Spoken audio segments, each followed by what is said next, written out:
Hello, what's good, everybody? It is time to get back into it. Sorry I missed you last week, but you already know we had to go do that Vegas thing and throw our cards on the table. But we are back and ready to talk all things, and I mean all things Secret Invasion, and we have some things to discuss. And the ones discussing it with me tonight, of course, we got the one, the only Deputy Director, Maria K. What's happening? What is going on, my brothers? It's always a pleasure to be here with y'all. And I'm ready to get in here. And first off, I will say I called it. Told y'all. Cheeks were clapped. We talked about it, and it does seem confirmed this shit was happening. My man Nick ain't going to be in space that long without talking to somebody. And there it is. We already know. What's good tonight, Phantom D. Saint? How we doing? Yo, how we doing, everyone? And hey, if I was Nick, I would do the exact same thing.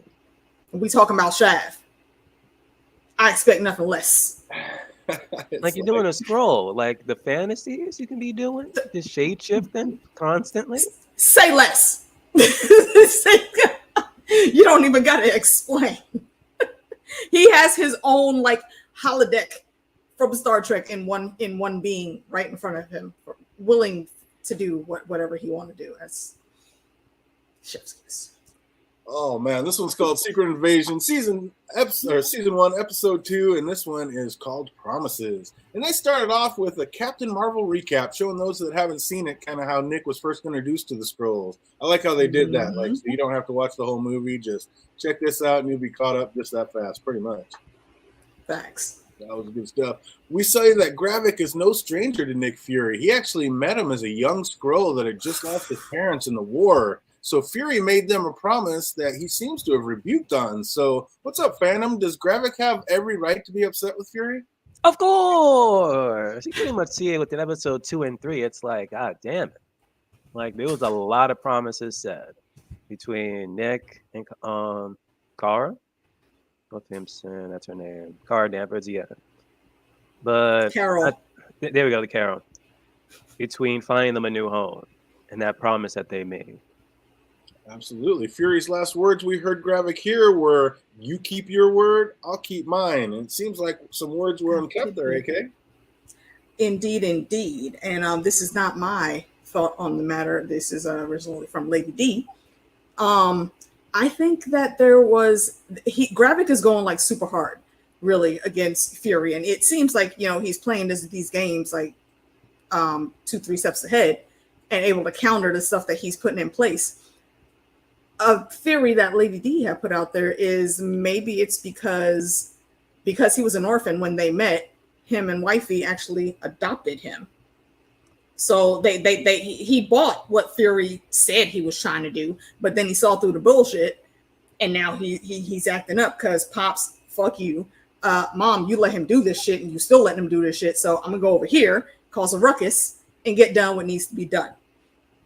We don't know if that's the case, but I like the thought pattern on that. Yeah, I do. That's interesting. If they ended up doing that, I like that. But I don't know because he was only a child to humanize. As far as being a Skrull, he was already grown up. He was already on his way. So did he need to be adopted as a child? That's my only thing with that. If they were living on Earth, yes. Yeah, I guess he couldn't be by himself. Sure. Yeah, I like that. But yeah, of course he has every right to be upset. But honestly, like, what other choice did he have? Like, that little Skrull had nowhere else to go. So, what were his options, really? Put him with Talos. He didn't have to necessarily take him into his home, but right, if that even happened. But if that happened, I understand you're angry. I understand you lost your people in the war. But be happy that you're here on Earth. Don't try to take it over as yours. Be happy you got welcomed in and we're okay to be here. Seems a little ungrateful. It's a bit convoluted, low key, but I can still see both sides of it. Gravik piloted a ship by himself from behind enemy lines and escaped. That tells me that he has pretty much known nothing but war from a very young age. Like he's a soldier and a brilliant one at that, but of course he's ready to battle at any time. Like that's all he's ever known. Like this is a dangerous little Skrull right here. It's the ultimate PTSD. Like he's been at war for so long, he don't know how to stop. And I think it's pertinent what was said in that meeting that comes up, but I'll wait until you get to that part. No, literally, girls told that. Like, it wasn't, we didn't lose our home planet because we weren't afraid to go to war. It's because we were too quick to go to war. Because we didn't know how to just sit down and say, all right, damn, let's compromise. Yeah, that's why you damn near went extinct. And I think that's no light statement. That's very heavy on the whole situation. And now y'all are doing that again. Like Gravit, I get it. You're smart, and he's a really good tactician. But Rob Stark was a really good tactician too, and look what happened to him. I'm just saying you might want to slow your roll and maybe try a little bit more peaceful route. Oh, absolutely. Oh man, that would have been great, Jake Cruz. Yeah, that was a bummer we couldn't hook up while we're down in Vegas. But honestly, I was literally on the run 18 hours a day, passed out for a couple hours, spent 2 hours with my sister, and then was back out at it again. Yeah, I was on a table at Indian all times. It was nuts. Oh, I'm so wiped out now. But yeah, next time for sure. We make it down there 2 or 3 times. But yeah, it also shown us that Gravik and Gaia basically grew up together. So what, like I wrote this during before I even saw the 3rd episode. But at first, like when you kind of saw that, did you think that Gravik saw Gaia as like a sister, or maybe even had like a little deeper love, like a love interest for her, or was she always just another scroll in the battle to him, fandom? I don't see that there was like any love interest there. Like for Gravik, it was again what we just mentioned. It was just like war. Like it was just like no time for like love or anything. Sister, no, because if so, it would have been like way different. Seeing like how she would have been more of a right hand, and it kind of seems like it, but it seems like that other dude is more of his right hand than Gaia. So not even then, I wouldn't say more of a sister, just like another scroll, really. Especially since you're like the daughter of Talos. Exactly. You see, and boy, oh boy, yeah, we're gonna talk about it, but keep my daughter's name out your mouth.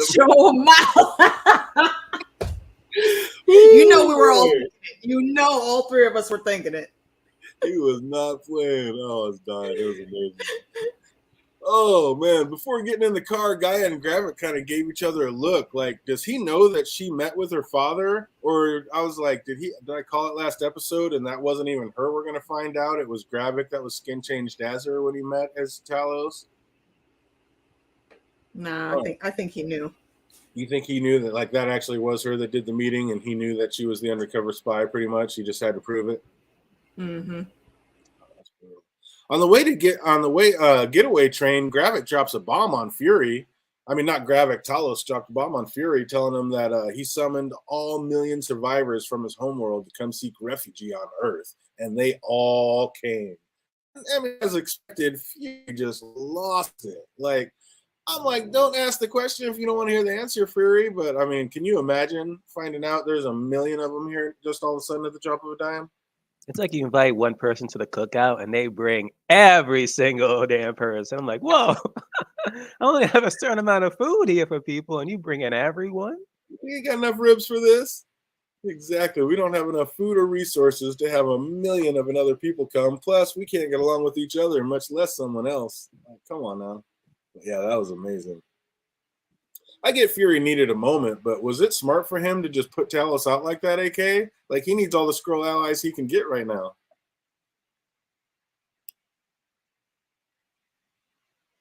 Seems like she stepped away for a second.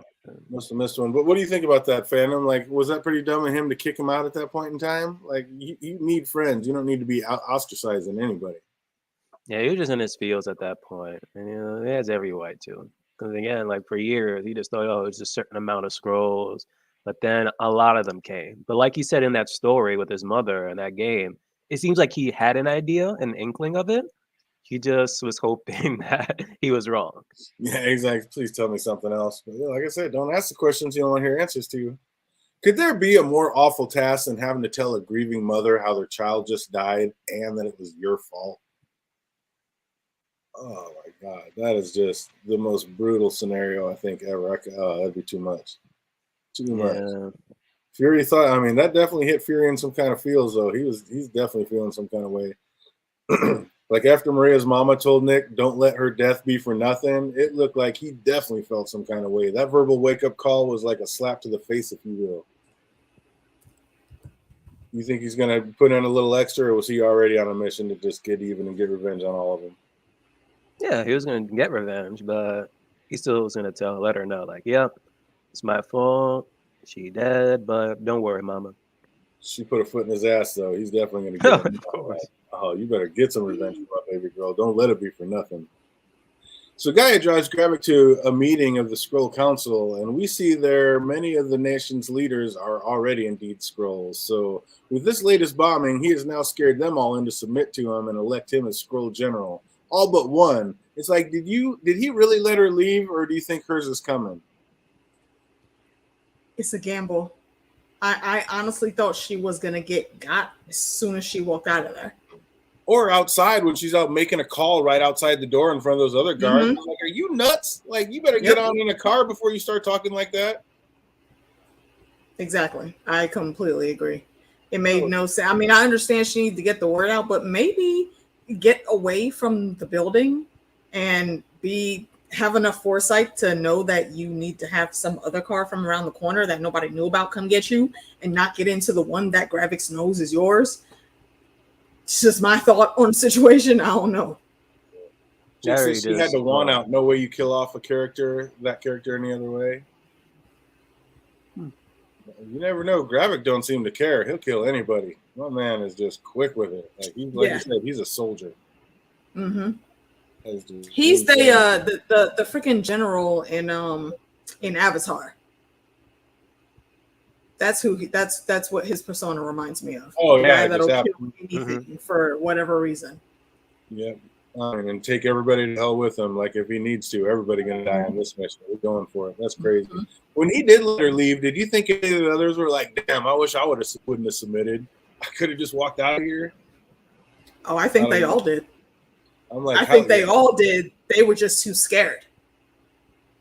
Man, they stepped up and submitted. So I don't know. You think they're going to be quick to turn on them since they were forced to submit like that, or they actually like all kind of on the same page and deep down want what he wants?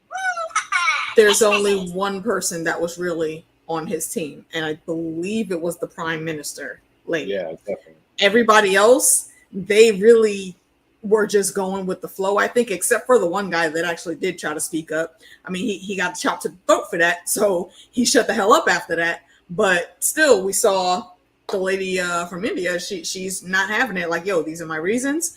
This is the shit that y'all need to remember about our history, and I'm out.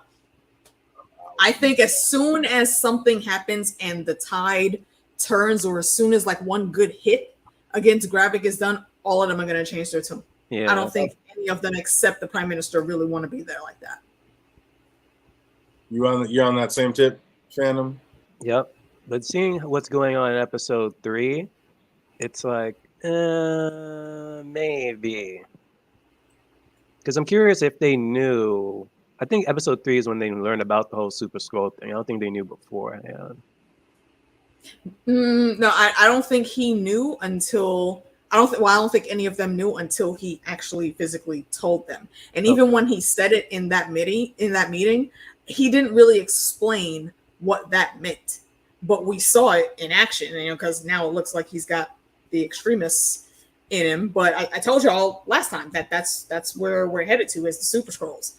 And he's going to be one of them. His comic counterpart fought the Fantastic Four, and he was able to acquire all their powers because he was a Super Skrull. So it's going to be interesting to see how they move with that. And we only have three more episodes left, or 2 more episodes left. I'm really looking forward to see what they do with these last couple episodes. Yeah, because he was asked, like, what happens if the Avengers return, and he replied, "You don't think I've thought about that?" But he never really gave an answer. So what is he going to do if they return, Phantom? His Super Skrull plan. He's like, it's 100%. Is that what the Skrull, like, chained to the chair was talking about? Is that the scientist working for Gravik trying to create the Super Skrull serum? Yeah. You know what? Okay, that's true. But this is also something else that was pointed out. Why the hell does that lady even have that serum? And why does she know who made that for her? Who figured that out? She doesn't really run that chop shop there. Those were not Englishmen back there in the torture room.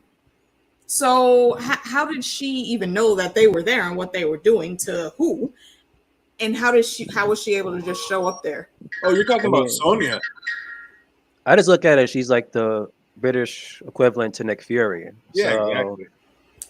She's got that info, that inside info. Yeah, she's got the info, but it doesn't seem like she was a super spy like Fury is. So it's just really interesting to see her move. Like I almost want to say that she could be a hidden scroll, but what other scroll would be moving like this? Yeah, better she knows about them, because literally, like before she interrogated She him, knows about them. Oh like she literally just cut off his finger and was like, "Oh, that answers that question." Yeah, exactly. Like she wanted to make, she did that, I think, just because she wanted to make sure. But and for backup, she brought in that syrup that's okay. Well, if you don't want to talk, let me heat things up a little bit. Y'all like heat, right? Here, let me help you out. Is there anybody better? I mean, was she not the perfect casting for this role? I mean, unbelievable. She was amazing. I feel like she could be Maria Hill's mom, because that was some Maria Hill level type shit that she just did. It's like, you don't want to talk? Okay. So then we saw Talos wanted to set up a meet with Gavik. Is he thinking about changing sides, or was he just worried about keeping his daughter safe, Phantom? Nah, he ain't changing no sides, because he mentioned about his wife dying because of Gravik. So he's not changing any sides anytime soon. When Gravik returned to his base, a young woman thanked him. He said without her, none of this would have been possible. Do we know who that was, AK? I don't think it matters. I think he is just a charismatic leader. And when he walks in there, they all start clapping because they know whatever plan was happening, that it went through. So they're all clapping and happy. And she just happened to be the one that, got up a little bit of her moxie to go up and talk to him, because he's the man in charge. So she wants him to see her. Thank you so much, sir. Oh no, this couldn't happen without you. It's kind of like what Andrew Garfield Spider-Man did with what is his name? Electro, Jamie Foxx's character that was in The Amazing Spider-Man. Oh yeah. When he was swinging, and he's like, hey, you're my eyes and ears down here. So of course I got to make sure you're okay. I don't think he knows who she really is at all. Could have been. Because I was literally wondering, was it like that, or was maybe she was the one that went and met with Talos disguised as the daughter, and that's how Gravik first knew that he had a molar, that she was the spy. So I don't know. She had no one. I was wondering, is she some random, or does she actually have meaning? Nah, just random, I think. When they returned, Gaia went looking for answers and heard something interesting while eavesdropping on the scientists they had work in. And it seems to be more dropping clues about these super scroll serums being created we're talking about. And then after the meeting with Fury, is there any doubt that Rhodey is a Skrull? No way he talks to Nick Fury that way if he's not a Skrull. I mean, you sure? You sure? I would, in that situation, I would have talked to Nick the same way, honestly. Think so? Look. Yeah. Nick fucked up. Go ahead, Fandom. Moscow. Break it down, Fandom. Nick fucked up. And he should have admitted that he fucked up. So you have every right for that whole conversation. Talk about, help a brother out. Like, what? Like, did you forget who put you in that chair? And Rhodey was like, yeah, and what have you done for me lately? Except this fucking meeting that I just had to go through because you was over there doing some fuck shit that nobody said you was okay for you to go do. However, what Nick said wasn't completely wrong, but what Rhodey said again was not wrong. Bruh, there are certain moves that you should know by now you cannot just make outright. You could have brought Rhodey in with this long before now, and then he might have actually been able to cover for you. Did we learn nothing from how Tony moved from the very beginning in Iron Man 1, pulling Rhodey into bullshit that did not need to happen if you would have just opened your mouth and said, hey, this random thing's about to go down. Read my boy in. See, this is disrespect to Rhodey, but still, Rhodey, fuck you, because you still be on that bullshit. I'm just saying, okay, neither of them were completely right, but neither of them are also completely wrong. I can totally understand how Rhodey feels being in that position, and he has to talk to Nick this way because, Nick, you gotta wake up, bro. You gotta wake up. And we talked about this last time. Nick Fury seems to be slipping on his game, and we think that he's okay because most of what he's doing is a ploy. He wants people to see him as weak and random, but you gotta read the room a little better than this, Nick. You slipping, man. Yeah, yeah. And then he I'm not blame Rhodey. So I'm the only one who's like, nope. Rhodey is confirmed. He might be a scroll. Yeah. He might be a scroll. But if 100. he isn't, I also would not be surprised. And just a quick shout out again to Shaft, because I don't know who that man thought he was that came up talking about, oh no, the car's for you. And he tried to actually shove Nick from the table. Bruh, it took you 1 second to get hemmed up, and the man broke 2 bones in your damn hand. You couldn't even do shit. Next time, realize who you talking to and sit down and shut the fuck up. All you had to do was go in and say, hey, the car's ready, and walk the fuck away. That was your job. That was it. He was an intern. Right? You know? These These interns over here getting real boasty and shit, and Nick is not having it. Oh, I loved it. I loved how they showed Nick like he still has a little fight in him. He's like, yo, even when I'm out, I'm in. Oh, it's so cheesy. I was like, you know what? Look, this drinks for you. This drinks for you, Fury Shaft. I get it. But still, get your shit together. Exactly. But that was a pretty good one. Like, wait a minute, don't count me down yet. I love that. And I gotta say, like we were talking, when I saw Sonya walk in with those clippers, I was afraid that it wasn't just a finger she was going after. I was like, this woman ain't here to play. Like, that would have taken too long. Nah, because then she would have had to like undo his belt and get the trousers out, and that just leaves too much time for him to like give her a headbutt, because she would have to get close to do that. She could still stay decently at an arm's length and chop his finger off without too much more happening. So yeah, why did your brain go there, sir? Are you okay? How could it not? That's the first. I was like, oh, I've seen too many movies, maybe. But that was the first thing. I was like, oh no, tell me it ain't so. Oh, we're back on base. Gaia decides it's time to dig a little deeper, so she scrolls through the computer files and sees what the scientist has been working on.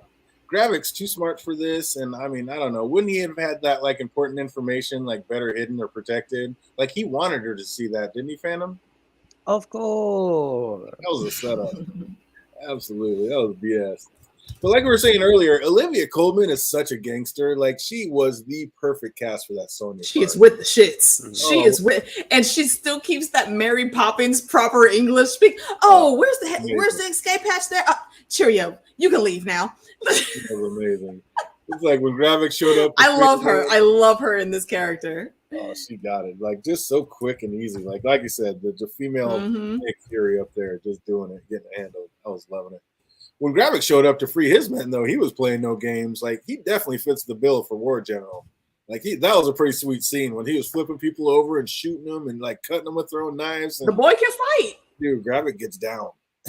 He was that was low-key some John Wick shit. So clearly he been keeping up on the pop culture on Earth, and he's seen the movies. I'm telling you, that was almost so he knew he had to come in there. Right, he had to come in there swinging like Daredevil. Oh, y'all got some supers that you think is gonna come beat me? Okay, yeah, let me show you something. Super Scroll. I'm like, has he already tasted some of that serum? Because damn, there's some things. Absolutely.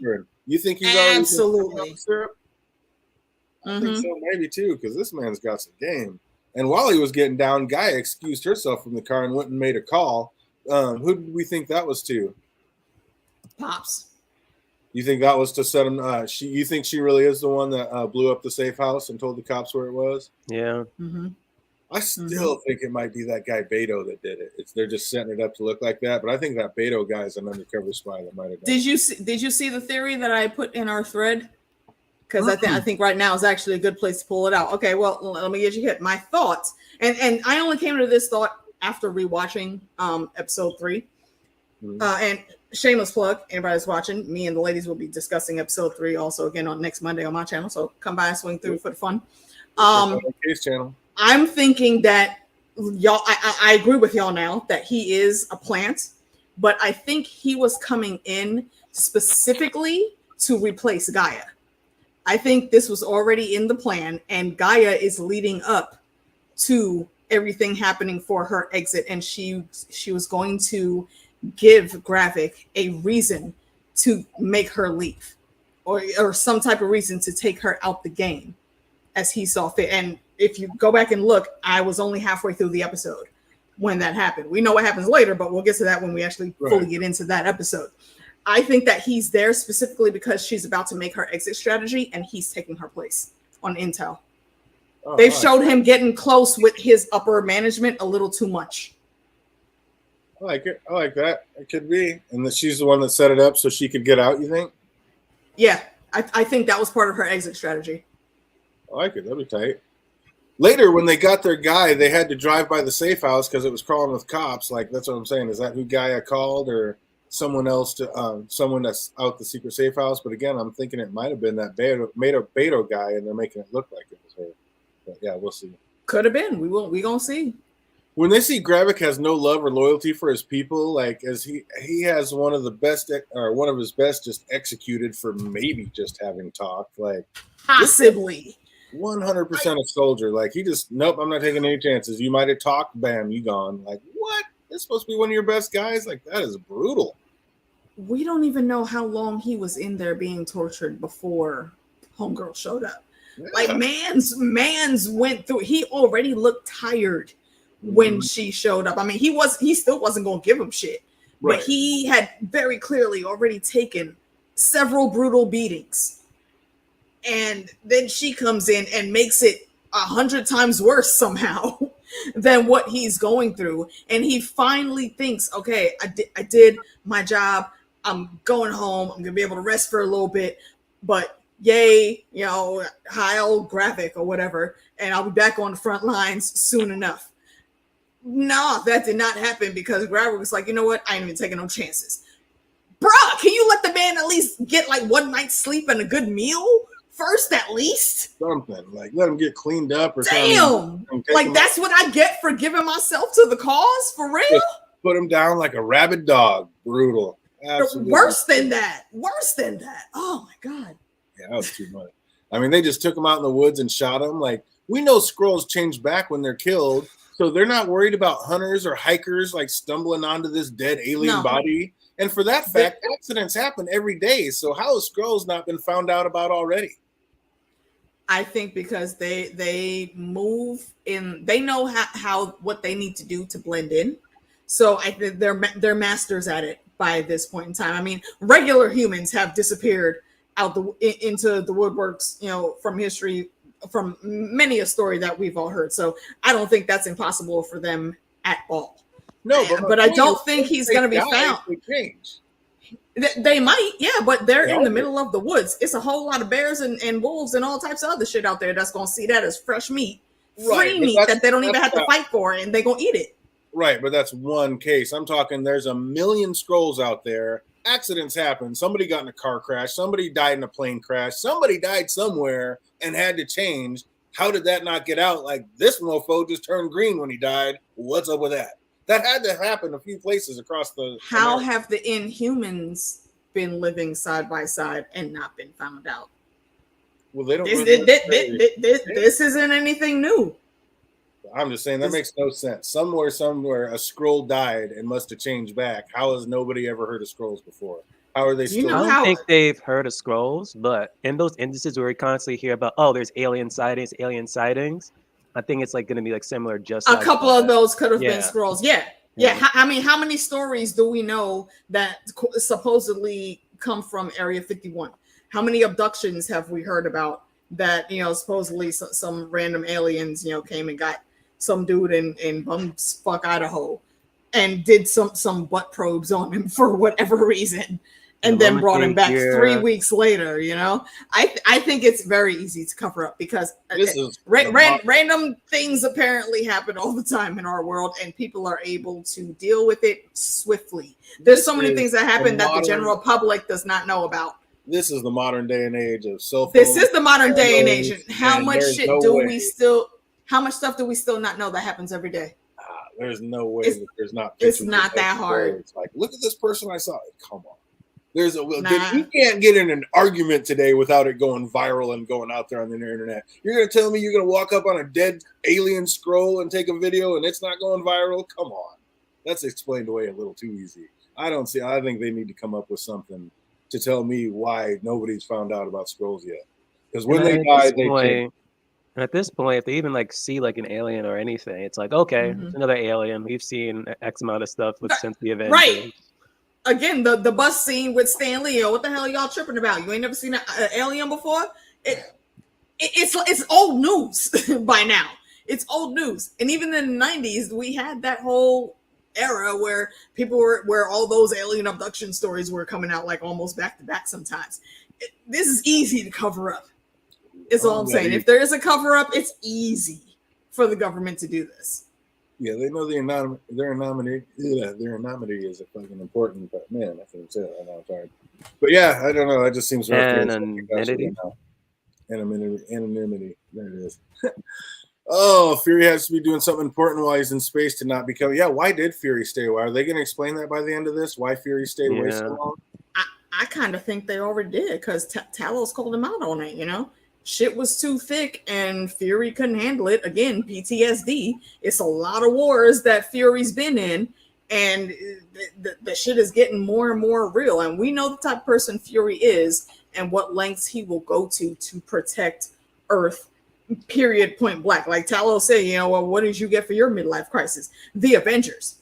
That shit only came to fruition because he was paranoid about some shit. And then once it really started happening, boom, boom, boom, boom, he got the shit in place. He's about to go through a second midlife crisis. Probably his prize is going to be some Super Skrulls that are still on Talos' side with him, and probably the Fantastic Four. How you feel about that, Phantom? Was Nick Fury just up there with PTSD running away from all his problems, or is he up there working on something bigger to have a plan to beat all this? No, PTSD. There's been so many times like he just like sitting down, just going over what the hell just happened, and every single conversation he's having either with Talos, his wife. Everyone keeps saying like, ever since the whole snap, you have never been the same. I don't know. To me, that's just an acting job because he's got to get up there and get this handled. Because if anybody's got their finger on the pulse and getting ready to do something, it's Nick Fury. That's what I mean. He's not a dumb man. He's not an idiot. He might be egotistical, but not enough to say, I need to fight this war by myself. I need to finish this. It's all me. He knows some shit's up, and he's the only one with the answers. See, and that's what I think it is. I don't think he thinks he's the only one that can fight it. Like when he's told Rhodey, this is my war, I think he really just meant that he's the only one that can properly lead it because he can use the resources and put the right people in places to firmly get in Gravik's way and shut the shit down. I don't think that he means that he needs to fight it by himself, because if that was the case, it wouldn't be no phase 5, phase 6, or phase 7, because Fury would be gone. Yeah. And that taking Fury out of the game completely, that's a lot of shit going left that we don't want going left. So we end with Nick visiting the home of a Skrull woman chopping up some veggies for dinner. And when he enters, she said, "Aren't you forgetting something?" And we see that Nick Fury has indeed been tapping them green cheeks for some time now. It seems like he's actually married to a Skrull. Look, to quote the late, great John Witherspoon, bang, bang, bang, bang, bang, bang, bang. I told y'all last week, Shaft was up there clapping green cheeks.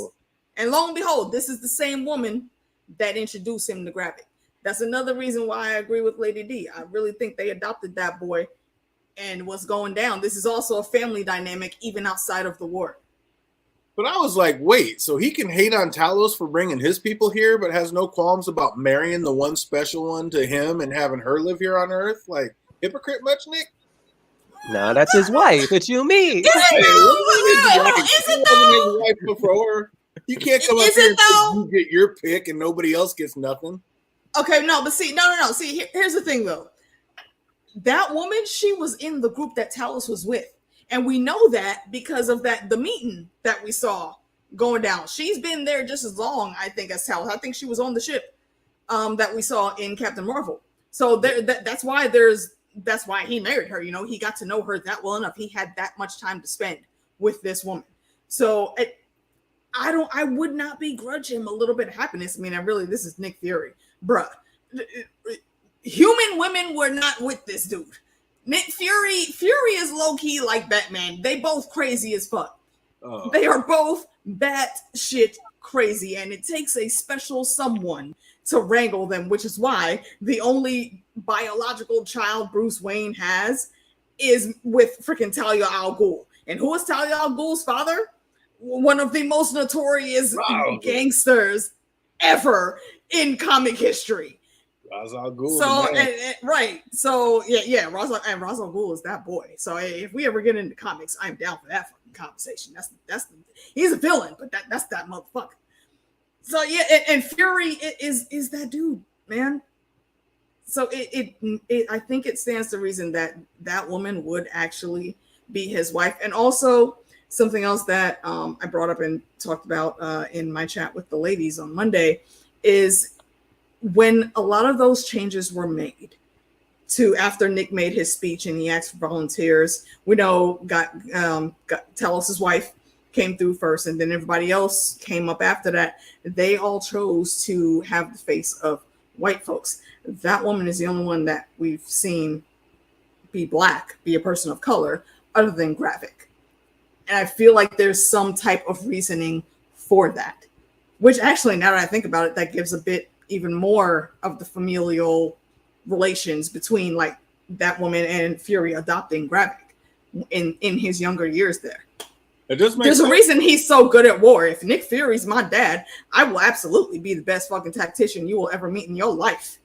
Oh, well, like I said, he wasn't a boy. He was only a boy to human eyes. Like he was raised. He had experience. His parents both died in war. He was able to pilot a freaking ship out from behind an enemy line from himself. Like, even humans will do extraordinary shit when they are against the gun and by themselves, and it comes down just to pure survival. So yeah, absolutely. That kid did what he needed to do in those moments to survive, and I commend him for it. But again, it stands to reason his training was still furthered because he had the super spy of all super spies training him as his dad. I like that. That is a crazy tie-in that she's the only one that took a black face, and then Gravik has a black face. Like that would make sense for the family tie-in. Like the one we've seen is the other dude that we think is suspect. Beto, yeah, absolutely, yeah. I love that tie-in. That's pretty sweet. Oh, so we're gonna end this one up on a. What do we think about this episode as a whole, Phantom? It was okay. It wasn't bad. Wasn't too bad. Not your favorite, but nothing bad. Nothing wrong with it. Yeah, compared like to the first episode. First episode's still solid. Absolutely. I love the way. I love that they showed us that he was indeed clapping cheeks and not married to a scroll. That was a good call we hit on the first one. I feel that. Good to get a tie. You know what? That little point right there, honestly, is so for the culture, because if y'all haven't noticed, people of color a lot of times can be some of the most loving and accepting people in the world. So I'm just saying that. It may sound off to some folks who have never experienced that, but that literally has been my life experience. So it makes sense that that's the one that Fury would have fallen for. Really? So we're going to see what everybody, if anybody remembers anything about this show. Got just a couple trivia questions. If you know these answers, write them in the chat box. If you're watching later, write them in the comment section down below. After the 1995 recap, what year did they open the show? I want to say 97 or 98, but I'm probably wrong. We're just going to stop you right there. 1997. That's a good one right out the gate. Let's go. Oh, good call. What town did they open in? What town? Mm-hmm. I almost want to say Germany, but I don't think that's it. Is it Moscow? That is incorrect. Is it in Europe region? Yes. Period. Okay. Yes. I want to say it's somewhere in the UK area. Yes. Oh, sorry, excuse me for that. Honing in on it. What is the capital of that damn city? Fuck. I can't think of it. I can like see it in my brain, but I can't get it. If you guys know that one, put in the chat box. Watching later, put in the comment section down below. Who killed Gravik's parents? The Kree. The Kree, indeed. Absolutely correct. Well done, indeed. Nick said his mom packed an amazing lunch in a shoebox. Name two of the 4 items that she packed. Fried chicken. Fried chicken. We all know that was a good one. I low-key feel like that's a little bit racist of both of us, man. It was fried chicken. I think there was mac and cheese on the menu too. Incorrect. And no, incorrect. Ooh, greens. That is incorrect as well. Sweet potatoes. Incorrect. I don't remember. I knew we'd get the one. Can we get one more? Phantom, think about the one more while I'm talking. I do feel like that's really cool that they incorporated that, because look, I don't know if y'all have gone to movies like I have back in the day, every now and then, sometimes still today. But a lot of folk from my neighborhoods, we always snuck food into the theaters because that shit was too damn expensive. And it's even more expensive now. So best believe if we can grab some burgers and some fries and nuggets from Wendy's or someplace else to go into the theater that we know we're going to be sitting there for 3 hours and we're going to be hungry, we will stop off and bring a special bag because, you know, they're really not allowed to search you like that, and pack our own foods. And I think it's just lovely to hear that the shit was happening long before that. And that is where that training, quote unquote training, comes from. And I love it. Way back. What else was in there? Mashed potatoes. Oddly enough, I remember some wings that we snuck in there that one of my aunts made. They were delicious.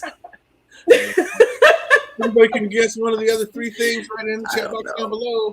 What online fringe group was Martin Wallace supposedly the head of? Martin Wallace. Oh, shit. Is this one of the news guys? Nope. No.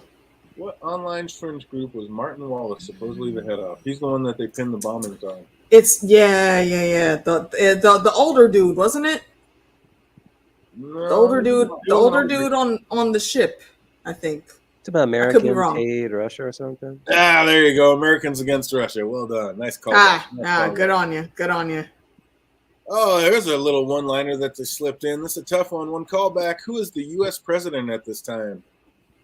Oh, I do not remember his name. I know it's going to be Henry Ford. I know it's going to be Harrison Ford. Henry, but I think you mixed up the Indiana Jones in that. Indiana Jones' name is Henry. Oh man, if you know that one, put it down below. What's the president at this time's name? And last but not least, while looking through the computer, Gaia saw 3 alien beings being tested on. Name 2 of them. The iced monster that Thor killed in when they went to what the hell's the name? Something like that. Where Loki's from, and Groot. I'm gonna give you that. Groot and the Frost Beast. I'll give you that. What's up, fandom? Can you name 1 or 2 of the other ones? The other 2? Extremists. Yeah, there were a couple others. Obsidian. Yeah, there was somebody from Extremis. Like, call Obsidian. Yeah. That's impressive. Well done, you. You didn't call the Extremists. That was a tough one that they didn't show right away. Oh, well, that's going to do it for that episode, season 2. I actually like this one. I'm glad they gave us quite a bit of answers on this one and kept it moving. And we got us right into episode 3. And that's what we're about to talk about right now. Secret Invasion, season 2, episode 3. This one's called Betrayed. And this episode opens on with the new recruit Beto asking his cohorts if he thinks that the plan will work.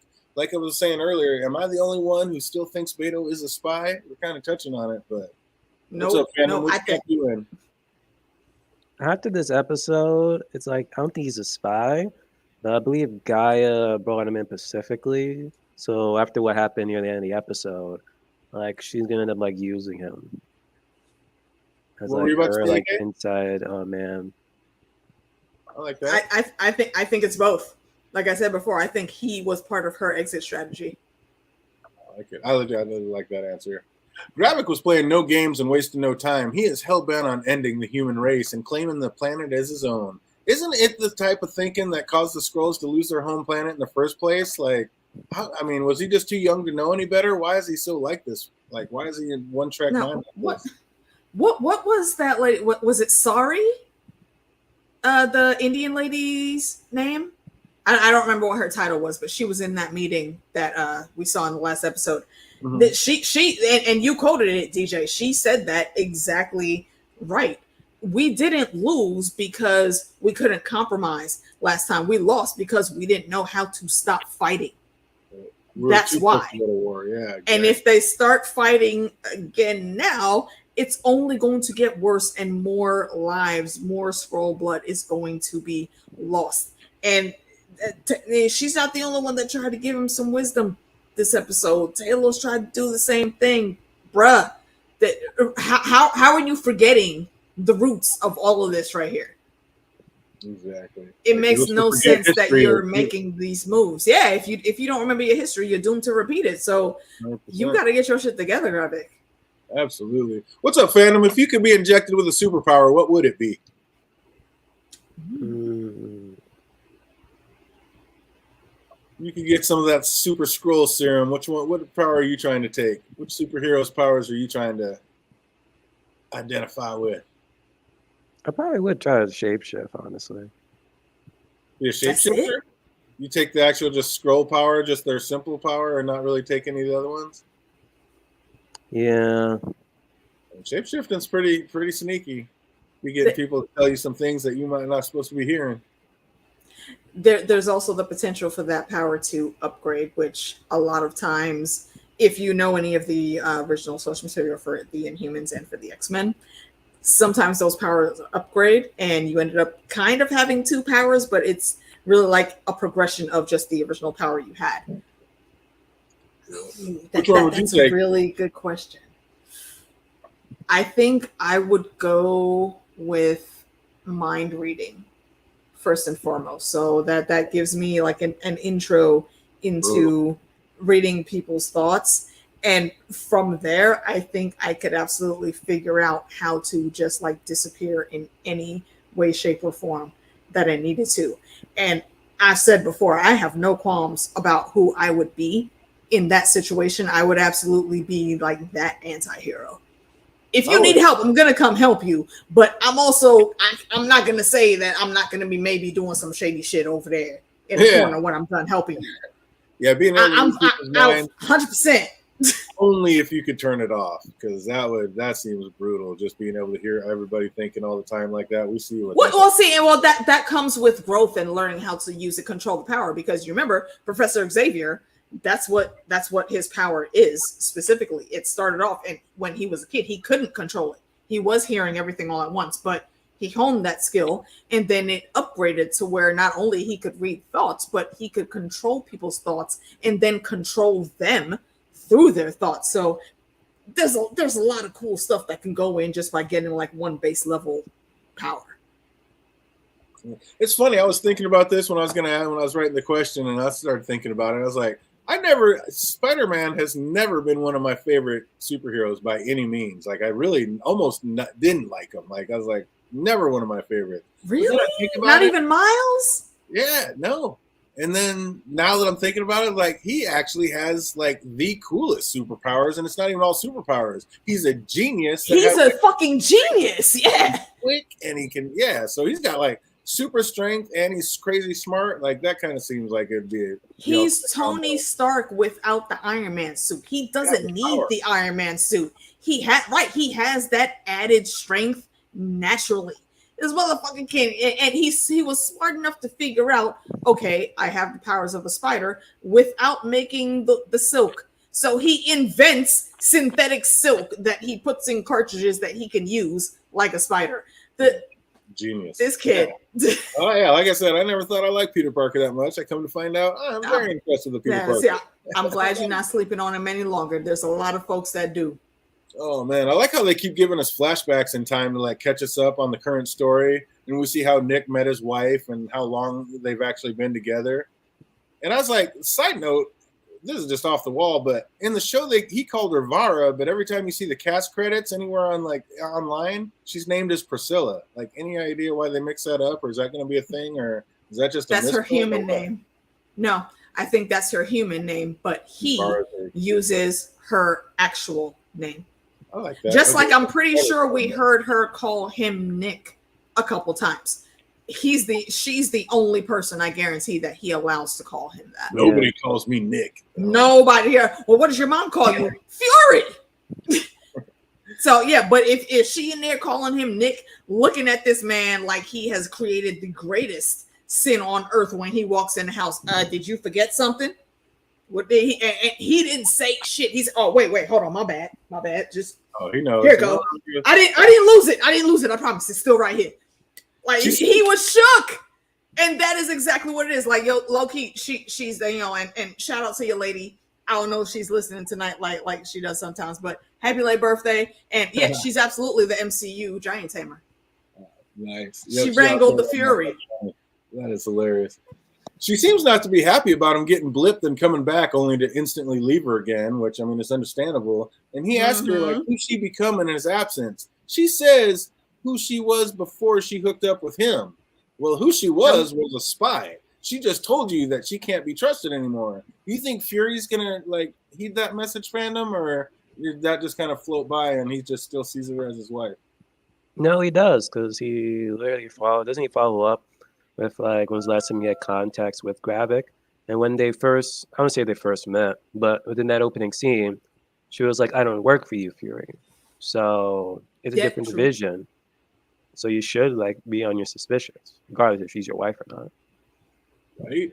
You know what, with that, though, I'm not sure that either one of them on either of the sides that they may be on have to look at each other like that. Because out of everyone in the story besides Maria and Natasha, she's the one that knows Nick the best. So she's going to be able to see his thought patterns and what he does. And that, I think that's why she was able to analyze him so correctly once we saw that conversation between the two of them. But at the same time, Nick also knows her. So I think that there's a very large possibility that while both of them are trying to get ahead of Gravik, because I don't think either one of them are really fans of what he's doing. But again, the adoption that I think happened, they still don't necessarily want to see him like wiped out completely, because we know if Fury wants somebody wiped out, we've seen the lengths he'll go to until he gets somebody that he feels deserves that shit. And he's going after Gravik, but I don't think his goal at all is to try to kill him. I think he's very much keeping her in mind because she also cares about him, and he wants to. I don't even think reconcile is the right word. It may not be. I don't know. You guys correct me on that. Tell me your thoughts where all that's concerned. Well, this is all new to me because you brought it up today, but yeah, I'm actually liking that a lot. Like when he said, "When's the last time you talked to Gravik?" Knowing that she has talked to him, and maybe it is because that's their adopted son, and he could. That's what I'm saying. When's the last time you talked to our son? Gravik is low key moving like a rebellious teenager. Mm-hmm. I mean, not that the shit he's doing isn't heinous as fuck. No, it is. But he's also doing it. Like whenever you see him talk about Fury or anybody else, he almost like laughs at it. Like, nah, I got the inside information about that. I know what they're gonna do. Don't worry about that. Follow me. Just put your trust in me. That's what he told the council. Yeah. It's some extra going on. They got some extra going on. Gravik wants trust. He don't trust anybody. He wakes up Gaia still wondering if he killed the right mole, and Gaia assures him he did, but he didn't look too convinced. I'm like, Gaia, you better watch your back. This man is onto you. I think she fucked up in that interrogation. I think she fucked up. I don't think she handled that well, but like I said, I believe in the theory that was proposed. I think she did that on purpose. Did what on purpose? That she made him keep the doubt that he has about her. Oh, maybe. Because this is part of her exit strategy. Her replacement is already in there. And speaking of, Talos wants a meeting with Gravik, supposedly to talk about his daughter, but during the meeting, his daughter is the one thing that he wouldn't let Gravik speak on. Like, was that really like a last-ditch effort to try to talk Gravik down from starting World War III? Or, like, if not, what was the purpose of that meeting? Like, what do you think, Phantom? What was his purpose for that meeting? Not to put, like you just said, World War III. And don't say my daughter's name. Don't speak. Keep my daughter's name out your damn mouth. That was so sick. And speaking of Talos, like he sets a meeting with Gravik. He didn't see that coming. Of course, Gravik's not going to come alone. He had that entire place set with bodyguards. That and the fact that he wouldn't even entertain the thought of honoring a meeting with Talos, like that did show, or do an honor meeting with Talos. It showed that he does consider him a reasonable threat. So Gravik is a little bit afraid of Talos. It kind of showed me right there. What do you think about that, Phantom? What you just said? Well, Talos, he was like, if you want to, or Talos was like, you want to do an honor meeting, we can get that going right now. And Gravik was like, oh, no, that wouldn't look right. You know, me rolling on the ground with you. But that just kind of showed me that he's a little nervous because Talos used to be the head general. And now Gravik is. So is Gravik a little scared of Talos or like still respect him a little bit? I don't think Gravis is scared of him at all. I don't know. It seems like Really? He just it wants seemed like his he could have taken him out, and he didn't right then and there. And he let that man Yeah. grab him by the throat. He let a man put a knife through his hand, and then let that man walk out. Oh, Go ahead, finish up before I give my thought, Phantom. like for me, like that whole thing was maybe just a power play. It's like making him think like you're in control, but in reality, he wasn't. Like one, when it happened, when he stood up, instantly everyone in that room changed. So you knew for a fact, like obviously Gravik was going to be by himself. And two, even though he did stab him in his hand, like that didn't do anything. He was extremist, and he just kept it pushing. He didn't see that though. yeah, he didn't see it. He didn't see that. He didn't care. He's like, say her name one more time. One more. Right. Yeah. and see Right. what Yeah. happens. See, he literally called on his shaft. he embodied fury right there. Say that shit one more time. I dare you. Again and see what But happens. no, I think Gravik absolutely is still afraid of him. If he wasn't, he would not have had that whole place filled with scrolls. It's the same thing when Fury was walking through that neighborhood. I fully believe that whole neighborhood were scrolls. Everybody's eyes were on him, even though they were trying to act like they were doing something else. This is a tactic that we've seen Gravik pull when he's going directly against someone that he knows could actually weaken him. So not only does this give more, more evidence in my book to Lady D's theory, but it shows that, Gravik is headstrong, but he still is, competent enough to know he hasn't won yet. So he isn't really underestimating his enemies like I think is being portrayed. And yeah, he did pull the power play with that stab and pull it up, and he's automatically fixed. I don't even think he felt that. But I think if Talos really did want to choke him out right there, he could have. Oh yeah, Talos showed his He fighting. absolutely could have. Yeah, he got the jump on Gravik not once but twice. And that's the reason. That's the reason I think Gravik took most of their younger scrolls, because they don't necessarily know everything that Talos has been through, or that the elder scroll generation has been through, and they don't know all of the skills that Talos really has. So he tried to play it cocky when it came to Talos, but that's not the case. I think he's still worried absolutely about what Fury and Talos can do. I think he certainly respects his ability. He may have brought back up too. Gravik didn't know. I don't know what that. Not sure what that one was. Wait, yeah, what didn't Gravik know? But Gravik almost seemed to be like half a coward. Like he said, "Have you forgotten how we fight?" Low-key. Like he's all about fighting from the shadows and shit. I was like, wait a minute, what is this? I don't know. I thought that's what you didn't want to do though, bruh. Yeah, I thought you wanted to bring everything to the forefront. So yeah, for real, why are you doing all this tricksy random shit? Just come out, have the scrolls reveal themselves, and start going to work. If you really bout it, then be bout it. Yeah, I was like, does he respect Talos or fear him? Like, if your enemy sitting right across from you saying he's gonna out you and thwart your plans of taking over, parlay or not, why not just kill him right then and there? Like, and you know what? I think Talos read that correctly, because when he had that phone call with Sari, he said, "Tell him that I want a meeting." And I don't remember what she said in reply, but he said he'll kill you. He's gonna kill you. Yeah, that's right. She was trying to talk him down, and Talos was like, "No. Just tell him I want to talk about Gaia." And immediately we see the meeting is set. So they still know what his triggers are. They know that his eyes are on Gaia. That's why I really think that her exit strategy was absolutely being seen in what she was doing. She pulled his attention purposely because it let her replacement get in good with his left hand or right hand, however you want to look at it. That is a tough spot for Talos to be in, though. Like Gravik said, if he tells the Earth's enemies about the scrolls, then it's going to be Talos signing his own people's death warrant. Like, that is just brutal. Like, how do you go about that, fandom? Like, if you try to tell everybody it's really going to be you that kills all your own people, like, what do you do in that situation? Gravik killing his own people? Yeah, Gravik don't care. No, but Gravik told Talos, if you do tell everybody and out my plans to the world, then they're going to come and kill us all, and it'll be you signing our death warrant, not me. So, I mean, what is Talos really supposed to do in that situation? Still out him. Yep. Anyway. Yep. Mm-hmm. I mean, isn't Talos being a bit naive? He keeps saying humans will see the difference between the good Skrulls and the bad ones, but will they? Fury's known Talos for 30 years and still doesn't understand it. Okay, but that's just Fury. Yeah. Honestly, Fury is one person. No, I think I think we can pull on how random things have happened in our real world.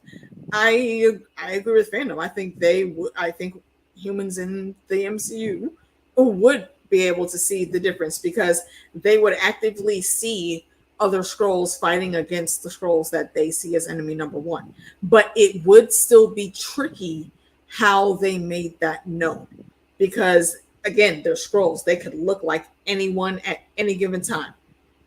So it's going to be a tricky battle, but no, I agree with Talos. I think that, they would actually be able to pull apart from who the true enemy Skrulls are. And they would, then humans would patch them. And, I would tell you guys if later on at some point in time, if you're bored, look up the series Alien Nation. It's very similar to what happened with the Skrulls. Yeah, they don't have a home world, so now Earth is their home world, and they have to blend in with society. And there were those there that tried to be horrible, but there were abundantly more in the majority good ones that could blend in and have good relationships with humans. So I feel like it would be that type of situation. An old 80s series. I love that series. Like I saw the movie first. Fandom. Did you ever watch that? I feel like you're gonna say no. What film Z? Alien Nation. The film was called V, and then they made a whole series of it. No. Those are two separate things. I know what you're talking about with V, and I love that movie. I love the miniseries that came after it. I even like the remake that they had for season 1 and 2. But V is different from Alien Nation. V is with the reptile aliens that put on human skins to blend in. Alien Nation are actual aliens. They were like completely bald on their head. They couldn't grow hair, and they had different spots on their hair. And the ship that crashed to Earth was a slave ship for them, actually. I just remember totally different series. Nuts was like hitting him under the armpit or whatever. He's like, yes, that's the one. Yeah, what's his name? Inigo Montoya from The Princess Bride. Mandy Patinkin. He starred in that. Yeah. Oh, that was amazing. He was great though. Old school 80s. I'm sorry, I'm an 80s kid. I see the alien connections. My bad. So, and I did see it. I remember it. I did love how Talos let Gravik know, like, you will be keeping my daughter's name out your mouth. Like, he was like, I don't care if you got a stadium of bodyguards around you. You will not be speaking my daughter's name in front of me. I don't know. We just had to touch on that one time. That was amazing. He loves his daughter, and he is going to lose his shit when he finds out what happens. I'll give my thoughts when we get to that point, but why didn't you just take that damn thing and stab him in the brain or in the neck, cut that carotid artery? I don't know if that is a thing on Skrulls, but right. Talos, we know you know how to kill a damn Skrull. So why didn't you just end it? Because you had enough time to do that one stab. I mean, we wouldn't have the rest of the show if he did that. I get it, but come on, man. Yeah, but we know how he feels about his people. He does not. He goes as far as he can to not kill any other Skrulls. He wants to stop him, but not kill him. You're right. You're right. I don't want any more of my people dying. Like, he took that gun away from Fury, and it wasn't until old boy put his daughter's name in his mouth that he got. He was like, okay, look, you know what though? Respect the Talos, because he warned him, said, yo, hey. You want to think real careful about what you say to me next, boy. I felt Talos in my soul with that shit. How was Gravik able to heal his hand like that? Like I was asking, so we already think he sampled the super serum? I think he was the test subject. I think that's how he's doing. All I know is if I had my own battle warriors and we were going to war on this thing, every one of my soldiers would be minus a finger. Every one of them. You ain't getting no secret Skrulls up in my tank. I'm going to know everybody who's human and everybody who's Skrull when you come in. Like, that's exactly how you're going to prove Okay, wait. Explain your thought on that.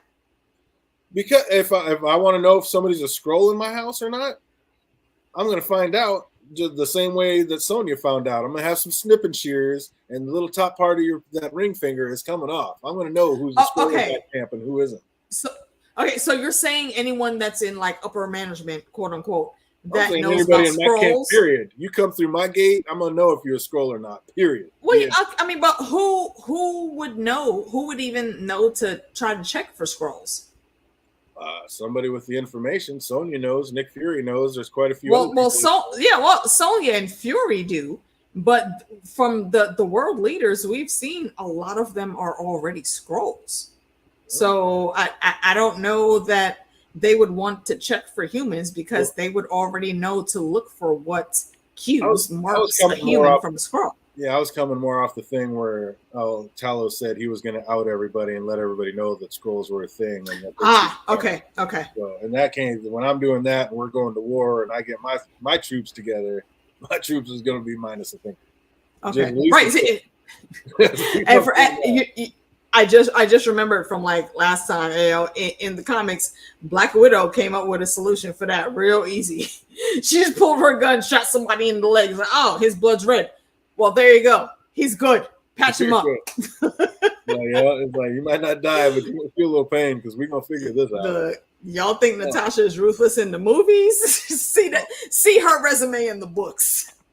I kind of love how Talos took Fury a few pegs down and humbled him a bit. Like, use your words. Like, just made him apologize and admit he's pretty much useless without him. Like, which we find out later is pretty much the truth. Like, we always heard how Fury knew everything about everything, even his secrets had secrets. Now we know it wasn't so much that he was a super spy as a lucky cop that fell into the right case at the right time.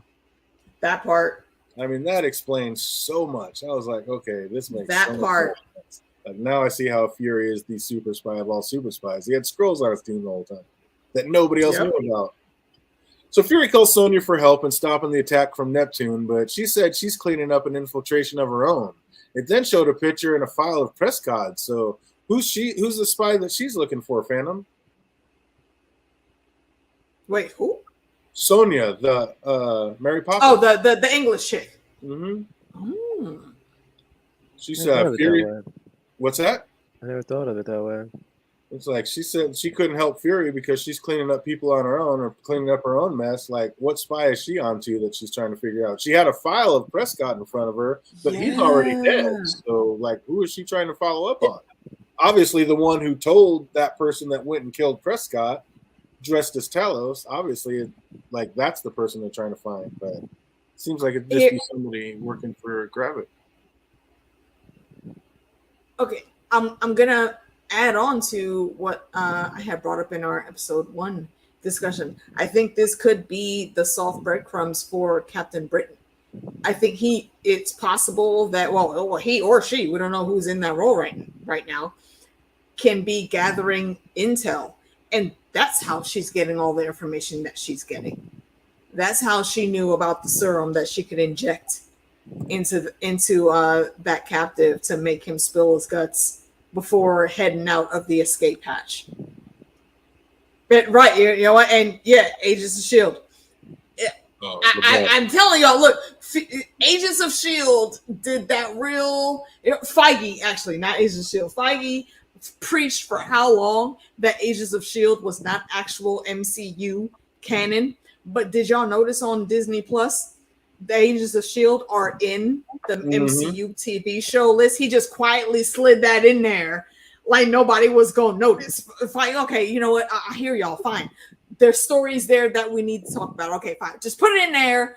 It's in the lineup now, and now we can pull on that stuff. And I have heard rumors that Sky, a.k.a. Quake, the Inhuman, is going to start being involved in the MCU proper at some point in time. And I actually talked about this last Monday with the ladies too.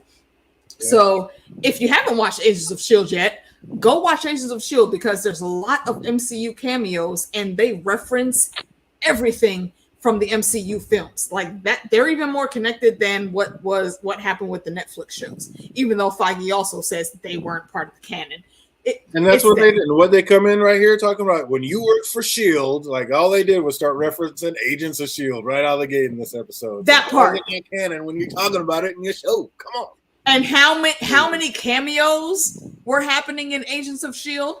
Fury, Sif, the storyline about the Inhumans coming Maria in Hill. the background. Maria Hill. Actually, I think Maria Hill was probably the person that had the most cameos on Agents of S.H.I.E.L.D. in some very important storylines. And now again, we've heard again, and it wasn't just me. There were a couple people that in my chat that said they heard it too. Quake from the Agents of S.H.I.E.L.D. Sky. She is supposed to be being rolled in along with, we already got Daredevil. We're supposed to get Christian Ritter back as Jessica Jones. I'm hoping we get Catherine, what's her name, that was on Game of Thrones, one of the Sand Snakes, and Misty Knight also, Daughters of the Dragon. All of that is coming. It isn't just the multiverse of different timelines and movie studios. It's legit the MCU coalescing, and I love it. I love what they're doing.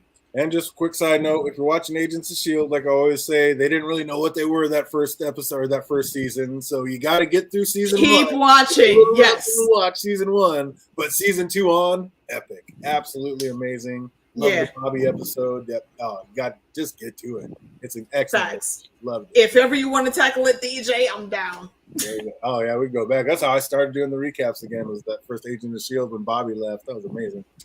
But again, it was kind of a trip hearing Talos break it down that it was basically him and his fellow Skrulls that made Fury's rise to the top possible. Like, that made so much sense. Like, it's almost too good of an answer on how Fury became to his glory. Like, that explains everything. That's how he became everything. Because he had. And we saw that.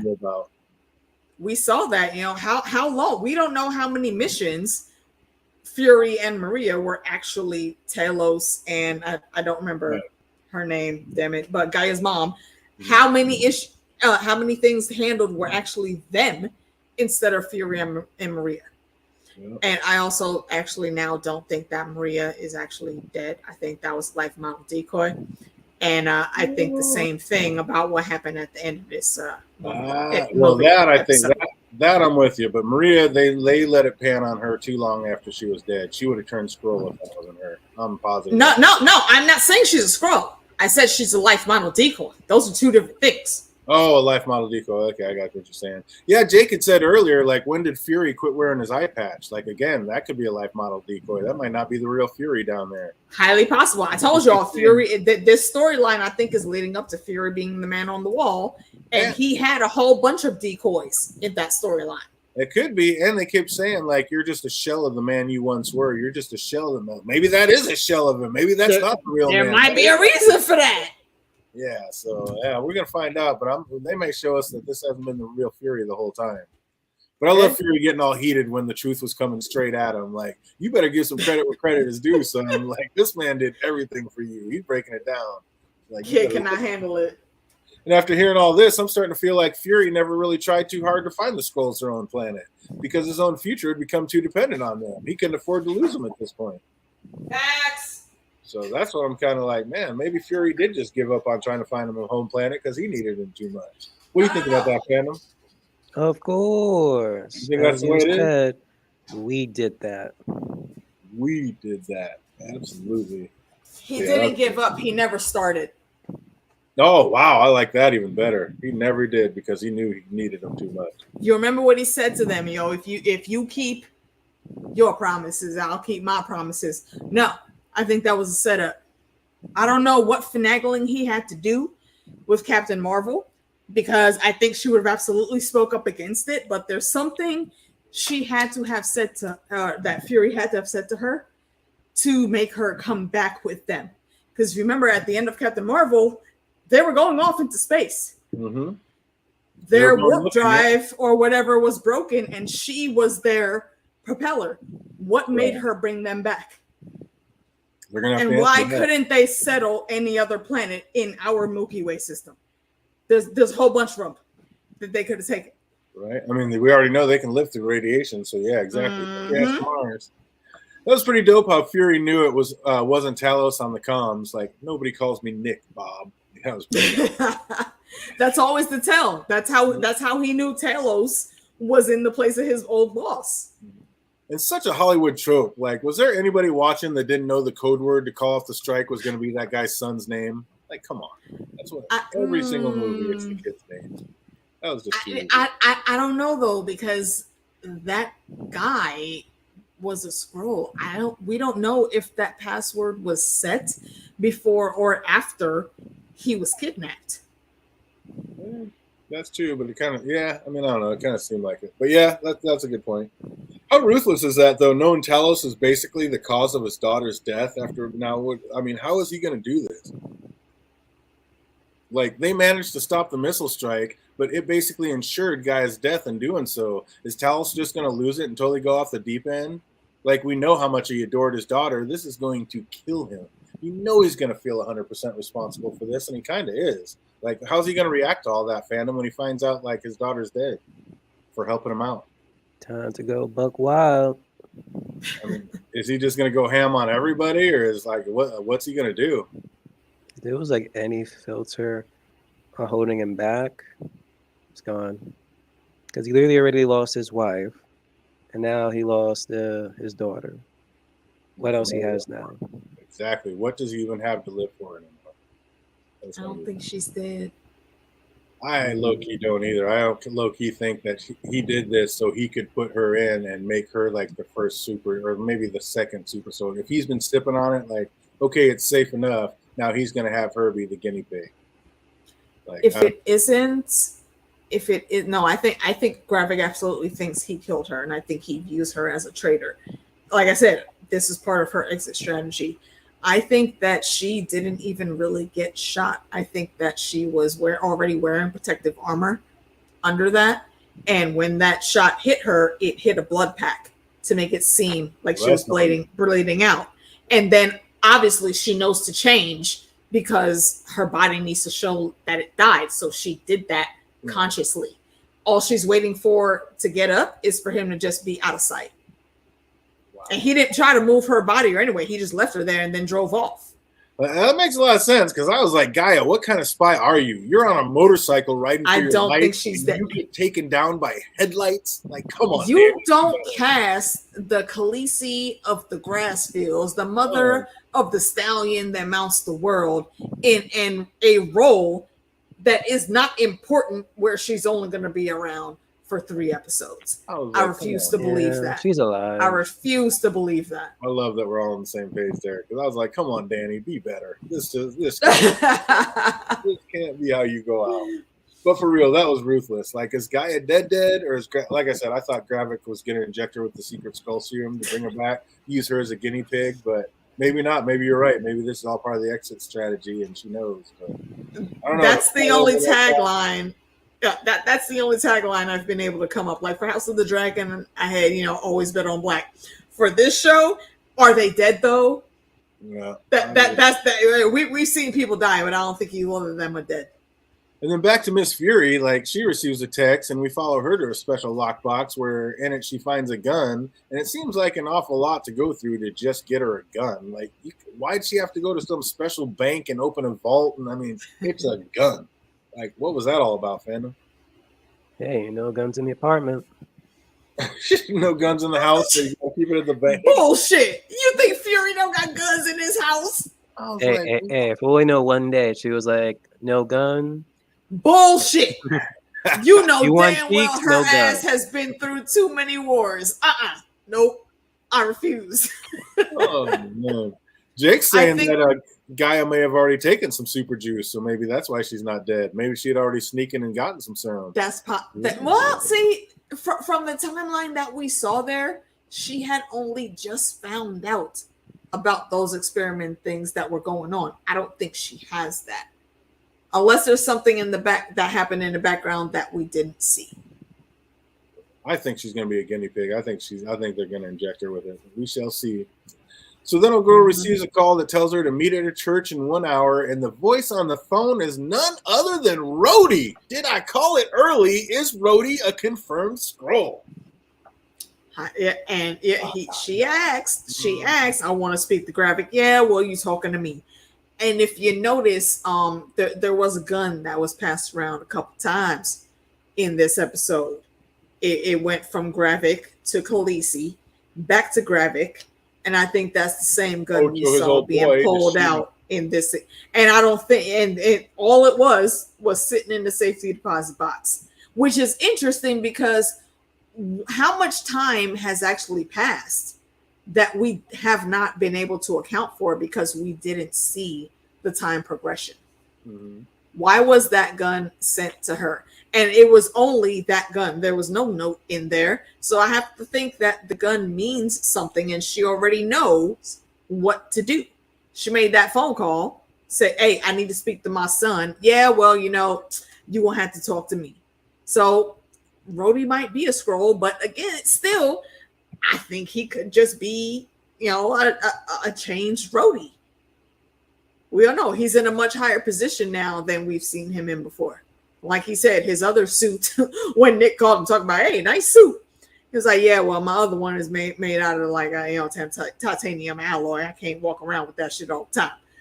I'm not buying it. Rhodey is 100% a scroll. Confirmed. He could be. He could be. We are 100% going to see his body in there with the little electrodes going through his mind. Damn near every hero in the MC. Well, I'm saying the MCU, but in the comics and social material, damn near everybody was a scroll. The first time that it was noticed that scrolls had been taking places of people was when Spider-Woman, I believe, was Jessica Drew? Is that her name? I think, yeah. They found out that she was a scroll. And it all went toppling down from there. And it was literally damn near everybody. So, yeah, I'm side-eyeing everything and everyone. Well, let's know, especially talking about that. Also, do we have any doubt whatsoever that Fury looked at his wife's phone to see who it was that called her after that phone call? Won't he be keeping all eyes and patches on her from this point forward, Phantom? Of course. You think he looked at that phone? Of course he did. Mm-hmm. And he knows exactly what's going on, and he's going to be ready for it and waiting. Facts. This is Nick Fury we're talking about. Of course he did. It's Fury. Plans on plans on plans. If y'all ever watch SpongeBob, you know the character Plankton. Plankton has plans from letter A to letters double Z of how to take over the Krusty Krab. Nick Fury is MCU Plankton if he was smart. Oh, man. I have never seen a SpongeBob, but I am 100% that, yeah, he has seen that and he is ready for plans it. on plans on plans. Like Tony Stark said, he's a spy. He is the spy. His secrets have secrets. Yeah. What do we think about this episode, AK? I don't know. What's our measurement for this season? For the show, period. We haven't picked out like a specific measurement. I don't know, like 1 out of 10 Fury patches, 1 out of 10 scrolls. It was 1 out of 10. I'm loving this series. I'm giving it an 8 so far. I hope they bring it home, but yeah, I'm all with it. I'm gonna go with. Sorry, go ahead. Finish. I was just gonna say that the fact that they're not even bringing any Avengers in and keeping it down and just kind of keeping it a human thing, I love it. I'm down. They don't need to. This is low key like super spy Agents of S.H.I.E.L.D. And I love it. I know you say you haven't watched Agents of S.H.I.E.L.D. Wait, you didn't watch Agents of S.H.I.E.L.D., right? Who, me? Or I'm misremembering that. Yeah, I've seen all of them. I'm an Agents of S.H.I.E.L.D. super this fan. man's a huge fan of it. Right, yeah. It's just because I'm in my first rewatch of it, and I had actually fallen off before some of the episodes. I think I'm in season 3. Sky has just now had her first Inhuman change, and it's awesome. They're on the road to find her mom now, who is fandom knows this character. Shout out to General Anya from the 100. That's my girl, and I love that she is Sky's mom, and it just makes the whole thing so much awesomer. And I really do hope that they bring Sky onto this show, because if you want a backup for Nick Fury, the 2 best people you could get besides Maria and Coulson is Natasha and Quake. And Quake is Sky's character. And that would be so cool. I'm going to give it a little bit more than you, DJ. I'm going with an 8.75 because it's great. I'm loving the questions that we're left with and all of the thought patterns that it could put us on. The tinfoil can be very strong with this one. And I'm feeling all that tinfoil, all those questions that we know aren't going to be answered, but it's going to be so great to see this journey, and all of it is going to tie into the bigger picture. So I'm looking forward to everything. How about you, Phantom? Where are you rating it so far? 7 Nick Fury eye patches. 7. Okay. Damn, only 7 though. It's got some makeup to do. Yeah, they got some. It's okay. It's not. All right. Great. It's not terrible. It's good. It's good. Worthy of It's a good. watch. Hoping it gets a little better. Yeah, it most likely will. Also, shout out to when she put the eye patch on the owl. She found out. Right. Hugged it. It's got a lovely little eye patch. I call it Nick now. Oh, that was amazing. Petty. Oh, that was amazing. I love her pettiness. She is absolutely the MCU Mary Poppins. Dude, they cast the perfect person for that role. Absolutely. They did. Oh, so we got just a couple questions. See if anybody remembers from this show. If you know these answers, put them in the comment section. If you're watching later, put them in the comments down below. What time was the strike on the UN plane supposed to happen? Don't remember. 9 o'clock. What's that? 9 o'clock. That is incorrect. Yeah. 700. It was definitely military time. Yeah. Yeah, that's what I was thinking too. 2300. That is incorrect. No, it was daytime. Oof. Oh jeez. I don't know. 1300, 1400. That would be like 2 o'clock. If you know that one, put it in the question or comment section down below. What was the name of the sub that was to launch the attack? Definitely don't remember that. Oh wait, no. Oh shit. No, was it Neptune? Ah, there we go. It was absolutely Neptune. Absolutely correct. Oh, it was not 11:30, Jake. Good guess, but I know I'm mythology. That's why I remembered it.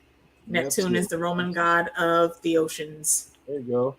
How many Skrulls originally signed up for Fury's spy network? Ooh, it wasn't all of them. I want to say maybe 30. Incorrect. It wasn't all of them. How many Skrulls originally signed up for Fury's spy network? With an answer, put in the comment section down below. What was the code word to call off the missile strike? Jonathan. Oh wait, no, his name's not Jonathan. What the hell is that boy's name? Begins with a T. Incorrect. What? Yeah, no, it wasn't a T. Oh, damn it. Jake, 99 or 100 are both incorrect. What was his name? I almost want to say Daniel, but I know it wasn't Daniel. What was the code word to call off the missile strike? Yeah, people, a woman died over this. I know! Damn it, don't remind me. Rude. Yes, Jake. It was kind of a trick question because there was one more if you count Talos. So you're on the right track there. It's just not 99. What was the damn boy's name?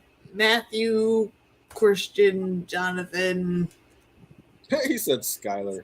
Look, Skylar is as good a name for any person that looks like him. That's awesome. I know that sounds really racist, but you know it's still true. And last but not least, where did the voice on the phone tell Mrs. Fury to meet in 1 hour? Oh, damn it. I don't know. Got some tough ones in there. Yeah, if you didn't just watch the show, I guess that one would be pretty tough. Where did the voice on the phone tell Mrs. Fury to meet in an hour? You know that one? Put in the comment section. Write in the comments down below. Oh, but my brain's still stuck on the code word question. It's like still trying to rack my brain. What was that boy's name?